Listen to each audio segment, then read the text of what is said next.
Ну, вначале я хочу немножко ознакомить, о чем будем сегодня работать. Вот я приготовила такой короткий текст. Значит, метод подхода стартовый эксперимент СИА был разработан для того, чтобы путем построения гипотезы, разработки контрольных экспериментов, их самостоятельного проведения, критического оценивания результатов направить школьников от точного наблюдения к познанию. Есть научные методы, а есть методы обучения. Они отличаются. И поэтому здесь говорится о научных методах. Для учителей отдельные этапы урока четко поделены и сформулированы. Ученики принимают достаточно активное участие, учитель пассивный. В данных этапах урока я потом буду демонстрировать опыт молча, без комментариев. А вы будете учениками и будете наблюдать. И некоторые моменты будете прозевать. Я буду наблюдать. Всегда учителя иногда что-то не замечают. А человек должен быть, или там наше будущее, будущее поколение, они должны быть наблюдательными. А то, что они наблюдают, должны уметь описывать. Должны уметь выдвигать гипотезу. И гипотезу потом доказывать экспериментом. Вот таким образом. Вот эти все, то, что я называла, это все относится к научным методам. Вот, с помощью индивидуализации важных шагов учащиеся все могут принять участие на уроке, по всем предметам, по химии, по физике. Значит, участие привлекает к себе всех с их представлениями, идеями. Именно четкая формализация отдельных шагов урока облегчает учителям освоить подход стартовый эксперимент за короткий срок и успешно применить его на своем уроке. Теперь здесь я выделила цикл получения знаний на уроке. Особенно в естественных науках учебные процессы могут быть организованы так, что будут приближены к научным исследованиям. Этот вид урока, называемый исследовательской учебой, очень мотивирует для учениц и учеников, включает их опыт и фантазию, и креативность, и способствует их манипулятивному умению, терпимому отношению к идеям и оценкам других. Но он плохо сочетается с учебными планами, чем детальные их содержательные временные рамки, тем затруднительнее они для исследовательской учебы. Потому что за один урок, за 45 минут невозможно успеть все, что запланировано сделать. И поэтому они не совпадают. Но мы можем перенять у кого-то 1 час, а потом отдать свой урок. Верно? Никто никому не будет должен. Об этом будем потом говорить. Мы пока послушаем, что дальше говорится. Если на уроке использовать подход стартовый эксперимент СИА, то в принципе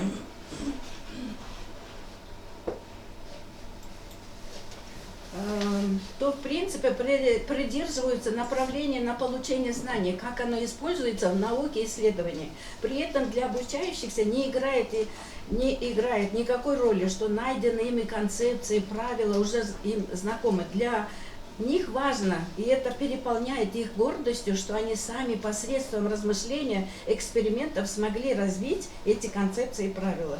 Это вид урока лучше. Работа создает большую мотивацию и интерес, что очень позитивно влияет на их отношение к естественным наукам и их готовность к результатам. Сейчас я хочу это закрыть и просто вам коротко, бегло показать, что вы можете потом себе на флешку скачать материал. Видите, описаны все шаги. Сейчас же не буду читать каждый шаг, верно? Этого не стоит делать. Я лучше покажу вам на эксперименте, а это вы скачаете потом на флешку. Нет, видите, это все. Учитель демонстрирует опыты. Потом методика проведения стартового эксперимента. Видите, все это описано. И зачем сейчас нам нужно говорить об этом, да? Читать не стоит. Это все потом вы сами распечатаете. Я дополнительно хочу рассказать о технологии естественного обучения, которая тоже играет большую роль. Но это в конце. Видите, все материалы набраны, и поэтому это вы можете потом иметь у себя на флешке. А сейчас, я начну демонстрировать опыт. Я покажу 3 опыта. При этом учитель молчит. Вот. А прежде чем, значит, это, начинать свой опыт, я хочу немножко еще вступительную вот мотивационную часть еще сказать. Школа и каждый предмет выполняет 3 функции: образовательную, воспитывающую и развивающую. Да? Да. Вот, образовательную функцию изучает дидактика. Вы в университетах учились, но такой отдельной дисциплины в дидактике не было. Помните? Дидактику вы слушали по педагогике. Дидактика – это наука, которая, значит, изучает, как нужно организовать педагогический процесс. Вот сейчас идет педагогический процесс. Вас собрали со всей республики, да? Мне создали такое условие с вами встретиться и рассказать то, что немцы нас научили. Вот 2 методиста приезжали, и мы с ними 2 года поработали и научились этому методу. Вот этот вот процесс. Как еще можно назвать этот процесс? Этот процесс называется педагогическое явление. Если на улице будет ветер, дождь, пурга, это будет природное явление. Если кто-то выходит с возмущением на улицу, это будет политическое явление. Видите, очень много явлений. Вот у нас сейчас происходит педагогическое явление. Значит, образовательную функцию изучает дидактика. Это такая сложная наука. Система очень сложная. Значит, дидактика не только организовывает учебный процесс, а еще изучает, как нужно отобрать содержание каждого предмета и каждой дисциплины. То есть предмет это в школе, а дисциплина это в высших учебных заведениях. Верно? Вот отбор содержания. Например, в химии имеется 7 миллионов веществ. Их всех изучать невозможно в школе. И поэтому отбирается то содержание, которое доступно возрастной особенности вот каким-то учащимся по классам. Верно? А классно-урочную форму обучения придумал 500 лет назад кто? Ян Амос Каменский, чешский ученый. Верно? И до сих пор это имеет свою актуальность. Теперь воспитывающую функцию изучает педагогика. Педагогика – это теория воспитания. А воспитателем раньше кто был? Раб, который сопровождал сына своего хозяина или дочку своего хозяина. Да? Ну, о педагогике вы слушали, значит, лекции достаточно, и поэтому есть педагогика, да, школьников, я не буду их делить, ясли, там, средняя группа, старшая группа, потом младшие классы, средняя основная школа, старшая школа, да? Потом студенты средних специальных учебных заведений, студенты высших учебных заведений. Есть педагогика артистов, есть педагогика музыкантов, есть педагогика солдатов, есть педагогика, которые сидят в исправительных колониях даже. И есть, у кого ограниченные возможности. У них педагогика тоже. Кто плохо видит, кто плохо слышит. У всех отдельно педагогика. Значит, теория воспитания изучается педагогикой. Да? Это значит воспитание, который играет сейчас важную роль. Третья часть – это развитие. Это изучается психология. Психология связана с медициной. Вот. Значит, мы должны знать психологию каждого ребенка. Если раньше у нас авторитаризм был очень сильный, да? Да. А сейчас мы должны относиться к детям как к собственному ребенку. Сейчас у нас личностные отношения. Если раньше был ученик-объект, а учитель-субъект, то теперь субъект-субъектное отношение. То есть наши отношения, ко всем нужно одинаково относиться, всех надо одинаково обучать, но у каждого ребенка возможности разные. И поэтому мы, зная об этом, мы должны их развивать. Теперь наш предмет. Наш предмет состоит из теории и из разных понятий. Вот моя химия состоит всего из 4 теорий, из 4 понятий. Представляете? И 4 года учатся, и по ПИЗе на самом хвосте химики. Ученики, когда проверяют.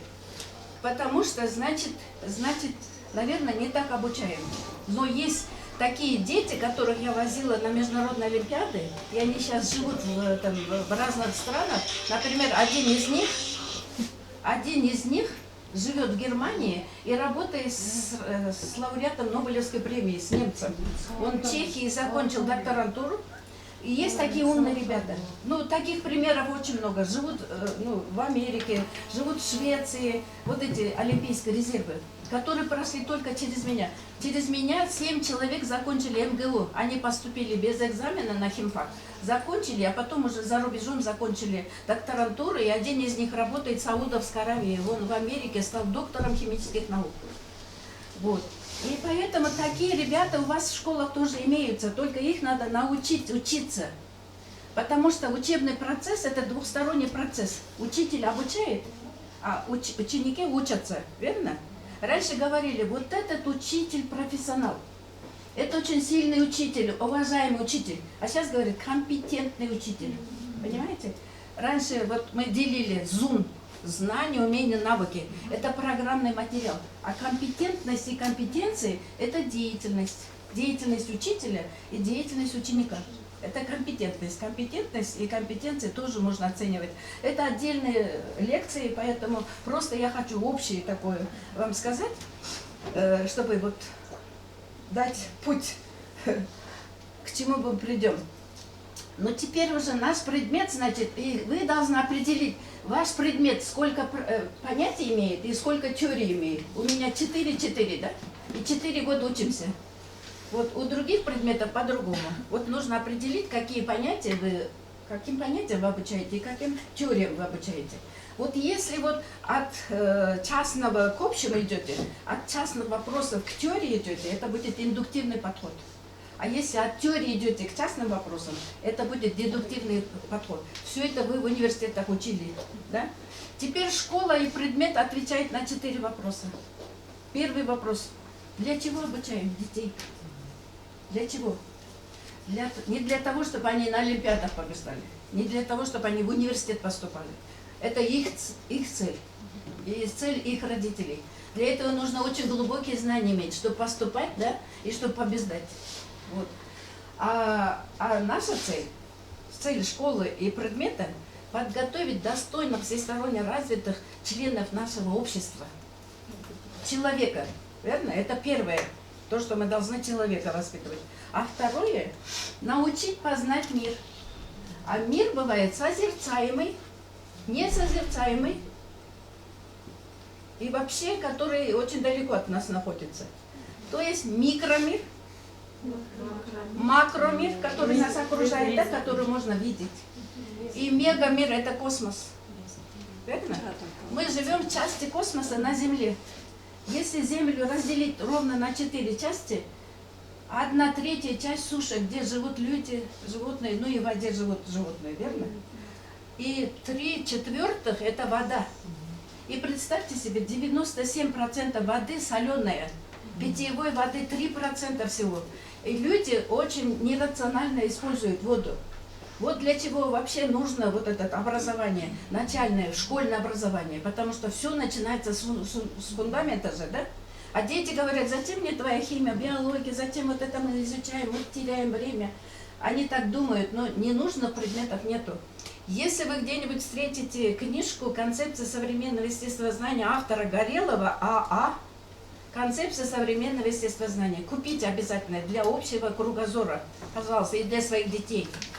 Горелов пишет, если у кого-то из вас есть 3 диплома или 4 диплома, да, и вы вот хвалитесь, я с высшим образованием, у меня много образований, а он пишет, если даже 4 диплома, да, если этот человек не имеет представления о точных науках, об естественных науках, то этот человек не может считать себя образованным и культурным.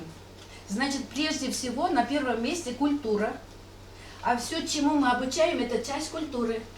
Химическая культура, биологическая культура, филологическая культура. Видите, вот это все часть культуры, оказывается. Значит, прежде всего культура. Вот он, оказывается, очень правильно сказал. И поэтому концепция современного естествознания должны и филолог знать, и кто чего ведет, вот, независимо от вашего предмета, вы должны иметь представление. Но это не ограничивается только химией, физикой, биологией. Там есть энергетика, кибернетика, теория относительности, теория вероятности, высшая нервная система, да, этология, экология и так далее. Очень много наук. И вот если человек не имеет представления об этих науках, то этот человек, оказывается, не может себя считать образованным и хвалиться не может. Вот таким образом. И теперь давайте вот к естественным предметам нужно относиться очень серьезно. Они очень сложные. Вот. И поэтому есть научные методы. Вот Менделеев был 17-м ребенком. Вот он в середине. Вот среди фотографий, посмотрите наверху. Он был 17-м ребенком и был очень наблюдательным. И вот мама все время она отличала от других детей. И повезла в Московский университет, его не приняли. Петербургский университет не приняли. Но приняли в педагогический институт. Он закончил педагогический институт. И в России он был не членом, действительно членом академии не было. Но за рубежом его признавали. Ну вот я была во многих странах, вплоть до Австралии. И не видела, вот таблица Менделеева, видите, висят разные таблицы.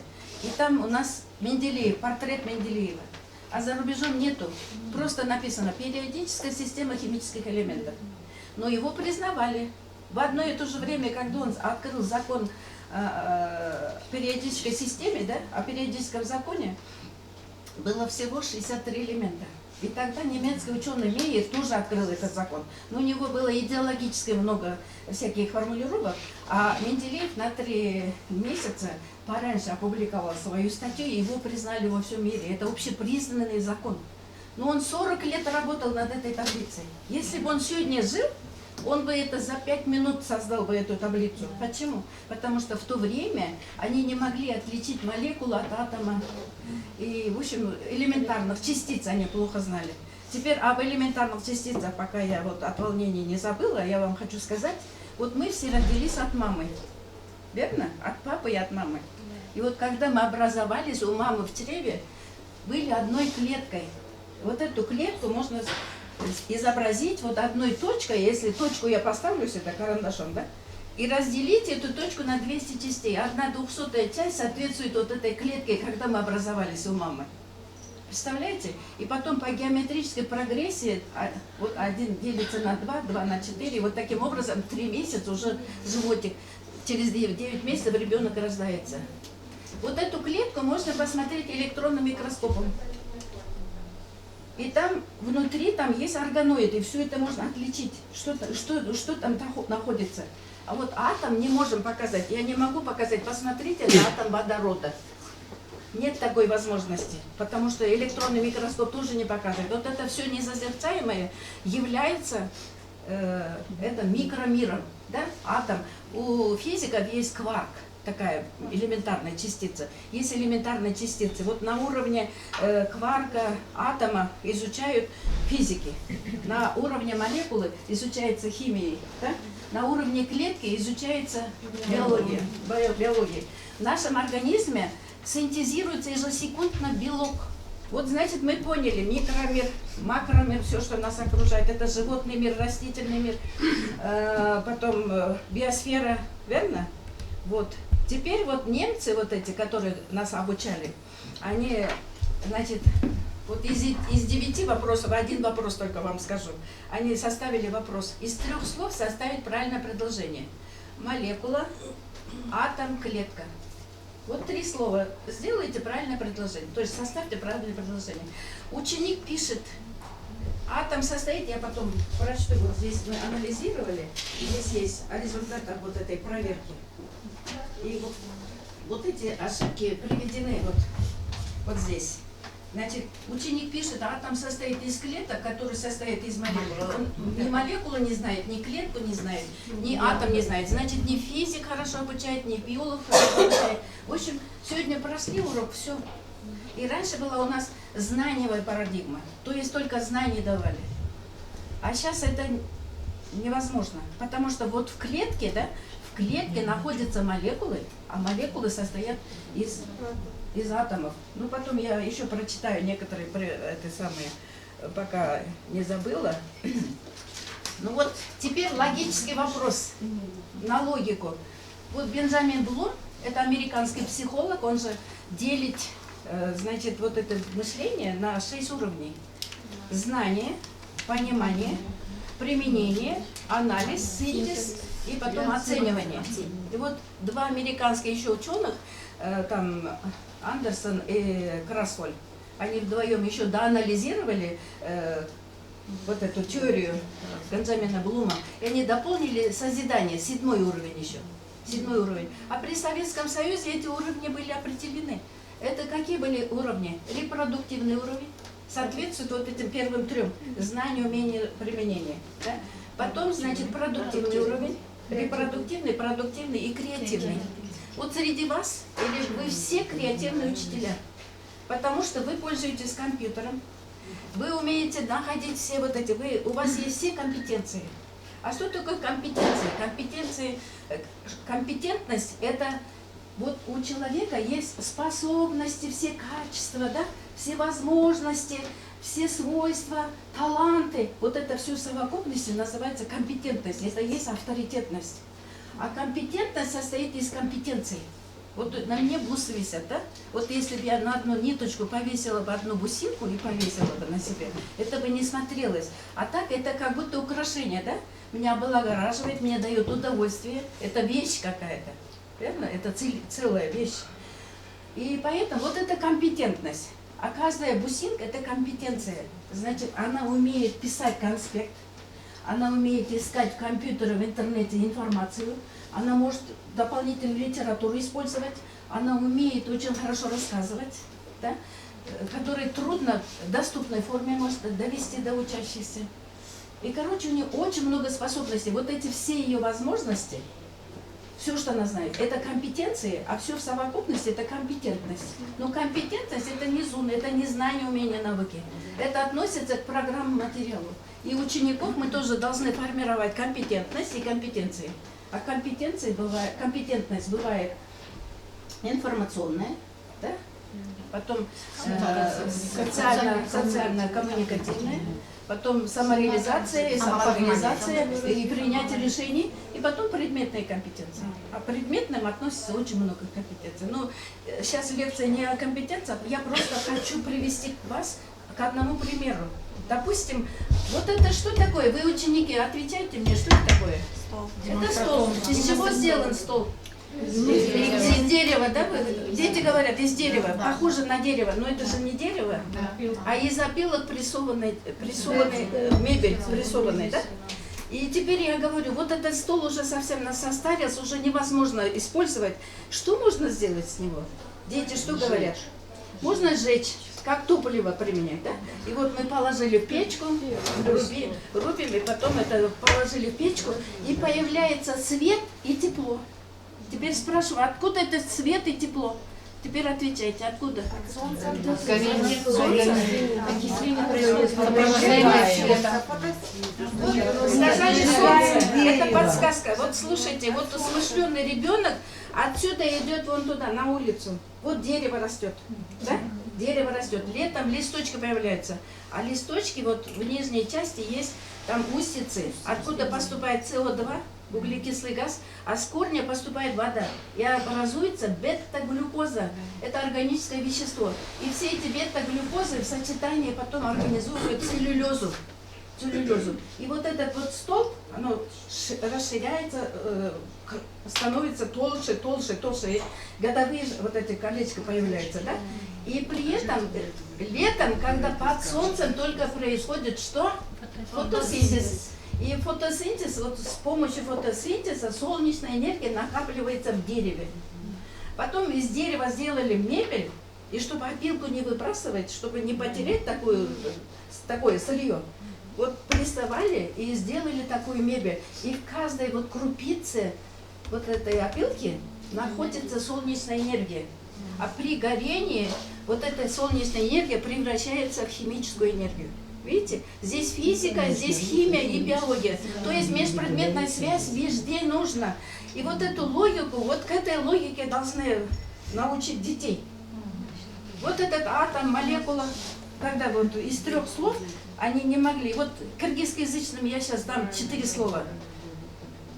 Аса, алтын, карбат, червет. Из 4 слов составьте предложение. Излагите. Аса. Аса это палка, на которой держится флаг. Аса, таяк. Асаба место. Аса, алтын, карбат, червет. Вот теперь правильное предложение составьте. Алтын Логически подумайте. Алтын аса черебетмес. Неправильно. Теперь вот правильно. Потому что логически она поняла, что алтын черебет, потому что золото искусственным путем не получается. Алхимики 500 лет работали над этим, но не могли получать. Понимаете? И поэтому алтын черебет значит аса харвай. А это имеет глубокий философский смысл. Вот, допустим, аса харвай деген сөз, вот если у какого-то моего родственника что-то случилось, или плохое, или хорошее, я не могла долго приехать, я вот приехала через 2 года, через 3 года и говорю: Дженге, аса харвай, алтын черебет, вот только смогла приехать. Значит, у вас по-русски лучше поздно, чем никогда. То есть никогда не стареет вот это отношение. То есть я могла только приехать. Вот в этом смысле это старинное киргизское предложение, что аса харвай, алтын черебет. Это логика. Поэтому вот киргизский язык усиливает язык предмета, потому что каждый предмет имеет свой язык. Понимаете, вот есть химический язык, физический язык и так далее. Но вы поняли, как нужно вот детей научить логически мыслить? Логическое бывает мышление, образное мышление, научное мышление, да, абстрактное мышление. Вот я объясняю, вот, например, я же не могу показать, вот атом водорода, не могу показать, зато я могу нарисовать. Но такого размера атом тоже не бывает. Это средство обучения. Понимаете, вот когда я рассказываю, представьте себе шарик круглый, в самом центре ядро, и вокруг него вращается один электрон. Вращаясь, образуется электронное облако. И вот они представляют в мозге, в своем компьютере, вот это и есть абстрактное мышление. Абстрактное. То есть математика, геометрия, все вот эти точные науки, это абстрактное понятие. Видите, вот несозерцаемое, все это абстрактно. И поэтому детей нужно научить, и Бенджамин Блум предлагает довести их до самой вершины, самой высокой уровня мышления. А для того, чтобы довести, учителя должны сами дойти, да, вот до этого. Теперь все смотрим сюда. Значит, вот у меня по 2 стакана. Они пронумерованы. Вот у этого думайте, что это первый стакан, а это второй стакан. Вот. И здесь у меня, видите, первый, второй, первый, второй. 3 опыта я буду делать. Значит, первый опыт. Я, значит, буду делать, но я буду не комментировать. А вы наблюдаете, вы ученики. И что вы наблюдали, пишите вот на одном только стикере. Я вам раздала по 6 стикеров. Только на одной пишите. Наблюдение. Ага, на любом. Только на одной. Остальное нам нужно будет потом.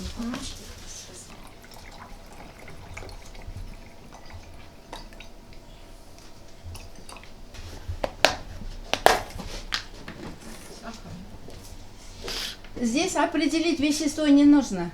Только имейте в виду, что это кристаллическое вещество. Имейте в виду, да?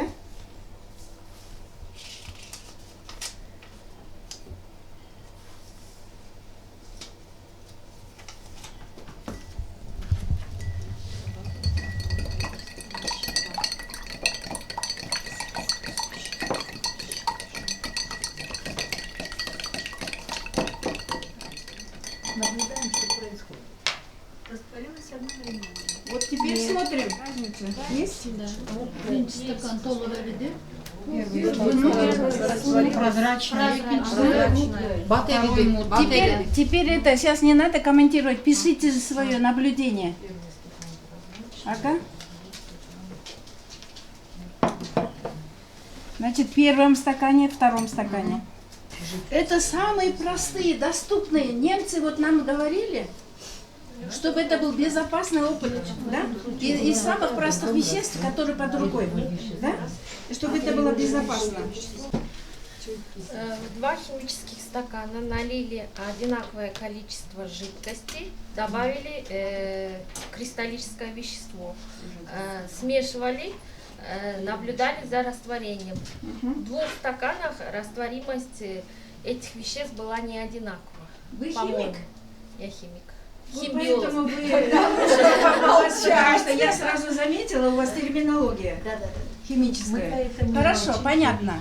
Но вы прозевали что-то. Нет, растворимость была не одинаковая. Знаете, о растворимости подождите. Емкости были разные, из которых Да-да-да, наливали вот она заметила. жидкость. Учитель из 2 разных посуд налила в 2 стакана, да? 2 стакана. Вот это всегда ученики или учителя, вот они тоже не могут обращать внимание. Да? Теперь вы у всех вот так это наблюдаете? У кого-то по-другому. Ну-ка. У нас 2 разных емкости. Мы видим жидкость, но мы не знаем, что было в бутылках. А сейчас, когда мы видим, что в одной произошло растворение этого же вещества полностью, во втором не полностью, в одной емкости была вода, а в другой емкости раствор этого вещества. Нет, Там температура Нет, отличается. очень интересное высказывание. Видите, это первый эксперимент. Вот это первое наблюдение. Я вывешиваю вот сюда. И вот второе наблюдение. Видите, вот шаги. Первый шаг – наблюдение. На киргизском, на русском написано. Это уже висит несколько лет, как после того, как немцы уехали. Мое повесить, Давайте, что ваши. 2 жидкости было. 2 жидкости. 2 разные, да? 2 разные жидкости. И теперь запоминайте, мы второй шаг не будем делать. После этого мы вызываем 2 учеников сюда. Один читает вот эти наблюдения, а другой повторяет мой опыт, чтобы закрепить и сделать правильный выборочный опыт, выборочный эксперимент.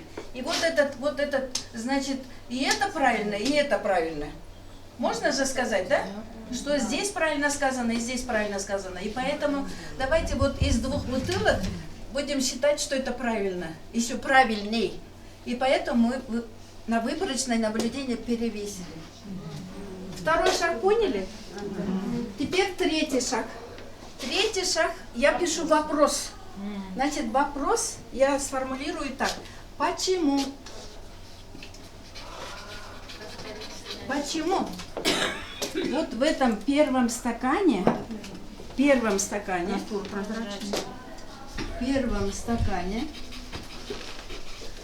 вещество кристаллическое растворилось быстрее. Быстрее. Вот вопрос. Вы не отвечайте, отвечать не надо. Теперь, вот успокойтесь. Теперь выдвигаем гипотезу. Почему? Не нужно доказательно отвечать, надо научить детей выдвигать гипотезу. Почему?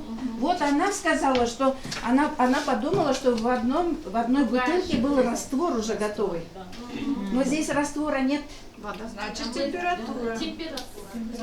Ну, это ответ тоже, это не гипотеза. Это не гипотеза. Теперь сформулируйте гипотезу. Напишите в 2 стикере. Учителя, уважаемые коллеги, вы же не дети.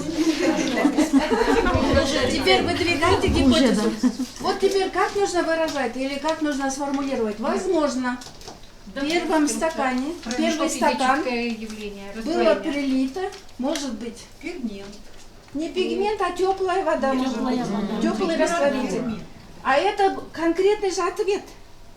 А нам не нужен сейчас ответ. Мы должны выдвигать, предполагать. Вот, значит, возможно, в первом стакане было теплый растворитель. Да? Теплый растворитель. Теперь определите параметр. Температура. Вот параметр. Температура. Или состав. Температура. Теперь я вам объясню. Вот когда я посещала всех учителей по математике, по химии, по биологии и по физике, я получала такое удовольствие. Я училась в сильной школе, у сильных учителей, но подумала, если бы тогда была вот эта методика, я бы никогда не мучилась ни по физике, ни по математике, ни по какому предмету. До свидания. Вот. Потому что эта методика так преподносит детям, что это в доступной форме. И поэтому тут не знать предмет невозможно. И поэтому вот теперь биологи что демонстрировали? Они брали 2 стакана. Вот в одном стакане они налили горячую воду, а я спрятала, вы не заметили еще, что здесь пары вот конденсируются в бутылке. А вот иногда дети умные говорят, Иди, можно потрогать бутылку?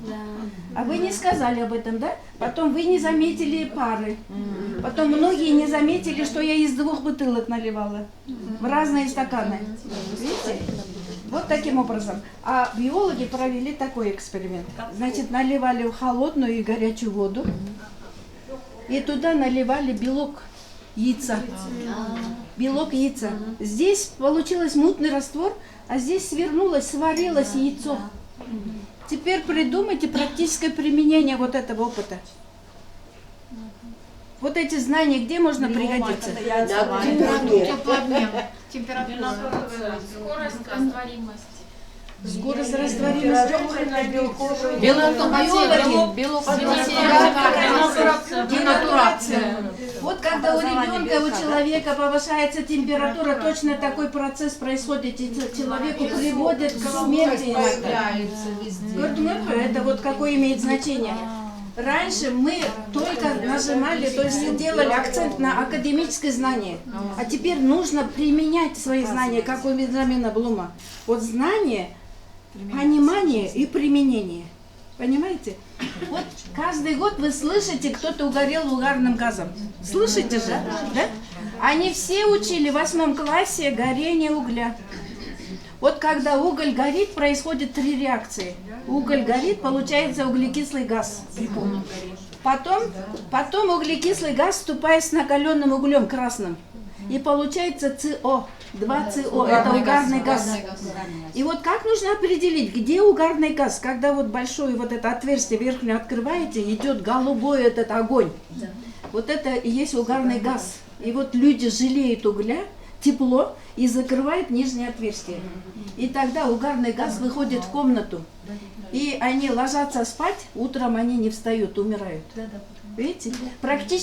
На практическое значение применения не обращали внимания.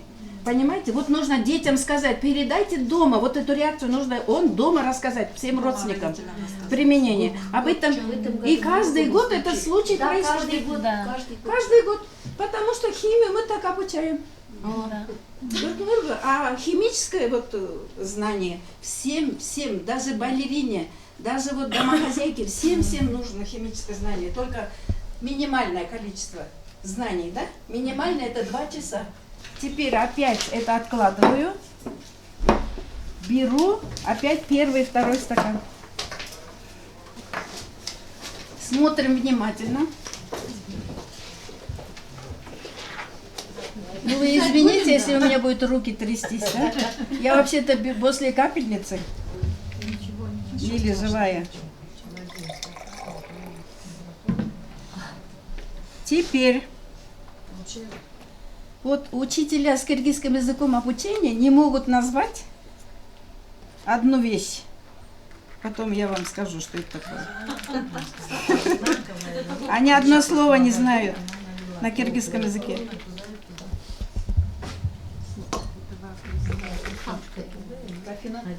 То, что кант, сахар дегенде айтпагыла. Но у нас задачи нет, чтобы определить вещество. Теперь 1 стакан.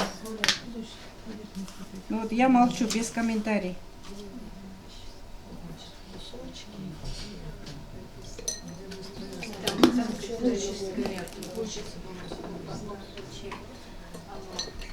Ну здесь же не все химики, поэтому могу подсказать. А не надо подсказывать. Не надо? Вот, хорошо. Вот, я опять действую. Это деятельность учителя.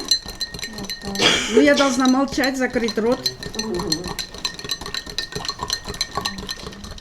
Быстрее у нас уже было. В первом случае. Слово быстрее не применяйте.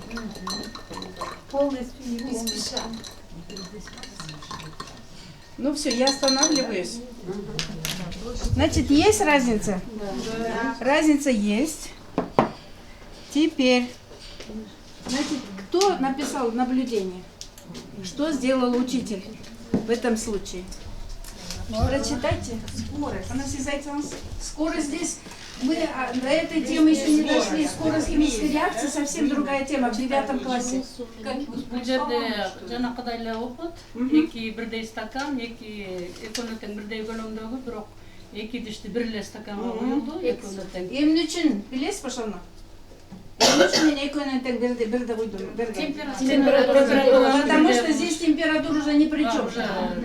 Бул жерде заттын молекулалары майда заттык заттын реакция тийишүү беттери. Тийишүү бетти айтпай турмуз. Тийишүү бет деген сөзгө жете элекпиз. Значит, в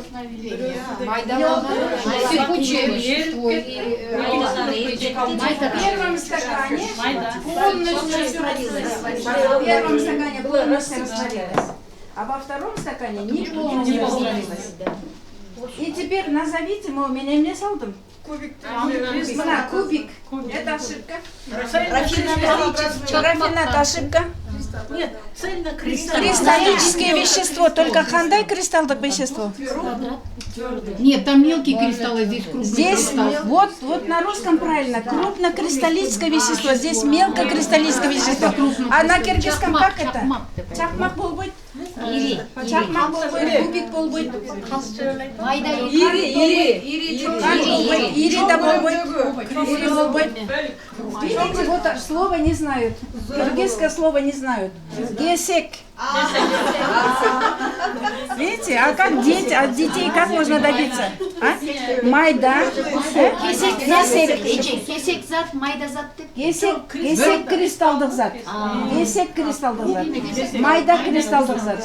Видите, вот на такие мелочи нужно обращать внимание, потому что мы должны обучать их не только знаниям, и химическому языку, терминологии, и чтобы они могли выразить свои мысли, то, что они видели. К методам относится не только наблюдение, то, что вы пронаблюдали, пишете же, это называется метод описания. Описывают все ученые, то, что наблюдают, описывают. Описание. А по-киргизски баяндап жазу. Вот, значит, в первом стакане быстрее растворилось. Ой, не быстрее, первый раз мы быстрее написали, полностью растворилось. Теперь дайте мне наблюдение. Вот, руководительница молодец. Значит, вот сюда повесила. Теперь опять же этот шаг повторяется, второй шаг. Два ученика выходит, один читает, другой повторяет опыт и вывешивает самый правильный выборочный, вот видите, выборочное наблюдение. Самый выборочный, потому что нам потом пригодится это выборочное наблюдение. Теперь учитель пишет вопрос. Учитель пишет, стакане вещество растворилось полностью. Полностью. Вот вопрос. Теперь выдвигайте гипотезу. Только правильно не отвечайте, вы же учителя, вы знаете почему. Сейчас так ученики отвечают.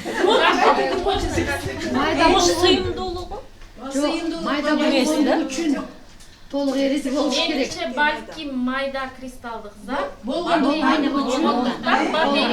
Полугериде окшойт. Правильно, на киргизском правильно. Она говорит, из-за того, что это было мелкокристаллическое вещество, наверное, поэтому растворилось полностью. Правильно? Бұл жерде бірнеше оқушылық үйлесті. Берег оқушылық. Одного или двух учеников надо вывешивать, а остальных надо проверить. У вас так же, если у всех одинаково, пусть они себя оставляют. Поняли, да? Значит, вот у нее вот такая гипотеза. Последний опыт. Интересно. Очень интересно, да? Ну вот, чтобы это от температуры это не зависело, давайте я с одной бутылки буду наливать. Я их уже вот так соберу, одну бутылку.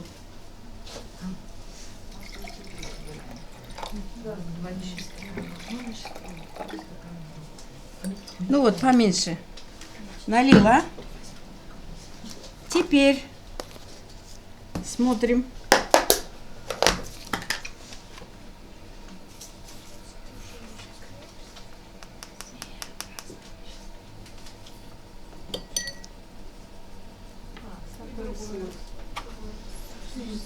Разные вещества. Ой, ну все вперед знают. Вы же у дети ничего не знаете. Ну, дети должны наблюдать.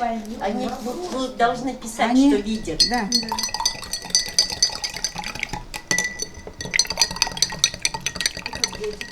Теперь уже немножко заметно.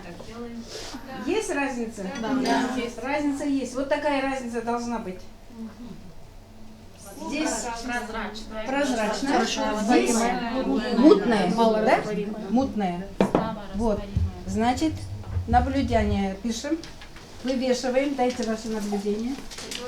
Вот этот второй стакан, да? Почему во втором стакане получилось мутный раствор? Почему мутный раствор получилось?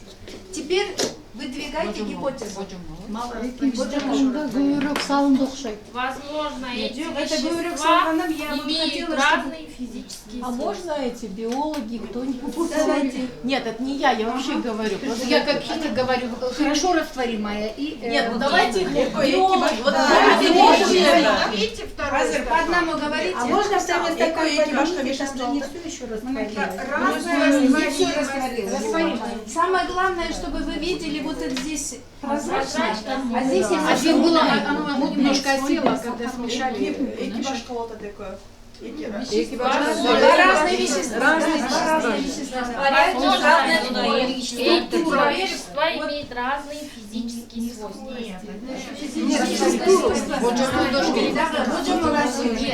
Ну, с одной стороны, правильно, но не точно. Почему? Они же так будут Разная скорость растворения. Растворимость разная. Ну, вы ответ даете. Вы должны к этому ответу прийти. Это параметр. Значит, нужно выдвигать такую гипотезу. Наверняка разные вещества растворяются по-разному. Хотя бы, да? По-разному. Напишите кто-нибудь. Можно еще песок насыпать, да? Да, песок же не растворяется. Песок имеет формулу кремнио-2. Да? Песок, камень не растворяется, поэтому вода течет, а камень все лежит. Я И делала песок лежит. глину, соль и песок. Написали, да? Ну так, Спасибо. записала. Ну, чтобы вас не Что заметить. размечать тогда? Вот гипотезу повесили. Теперь параметр. Вот вы все время говорили параметр. Растворимость. Вот из Орловки учительница вот у меня проходила недавно, она все говорила, природа вещества. От природы вещества. Может быть, это тоже правильно, но я в справочнике в немецком посмотрела, там все-таки растворимость. В данном случае не природа, а растворимость. Растворимость в данном случае, да, правильно, растворимость. Но там не обозначается буквой растворимость. Вот мы определили все параметры.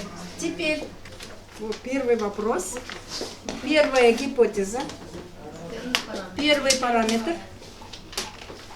А теперь вот я вам даю, остальные параметры вы делаете. Эксперимент с чем-нибудь еще добавьте, что-нибудь. Вот в 2 стаканах, первую положили это, а во вторую положили то. Вы сами придумываете. Потом идет что? Новые знания. Какие вы новые знания получили через вот эти все вопросы и через свой эксперимент. Потом идет применение ваших новых знаний. Потом идет презентация, кто-то выходит, презентует. Потом идет обобщение, а потом идет тема. Видите, у немцев тема выходит в самом конце, а у нас тема в начале ставится, потом ставятся цели, а потом ставятся задачи, потом повторение домашнего задания, потом объяснение нового материала, тема в самом начале, а у них в самом конце. И Вот вам первое. к теме приходят сами дети. К теме приходят дети. Вот то, что вчера я говорила. Вот второй эксперимент. Второе наблюдение. Второй вопрос. Еще один повод задуматься о том, как можно изменить преподавание естественно-научных предметов в рамках подготовки к функциональной грамотности. Да? Еще раз Пакен Махмудовне огромное спасибо. И обратите внимание, что блестящий язык академический, блестящий. Симон близко к содержанию методов обучения АПН СССР. Так, кто меня научил? Чернобильская, Зайцев, Каверин, Надя Александровна, моя руководительница по кандидатской диссертации. Это их труд.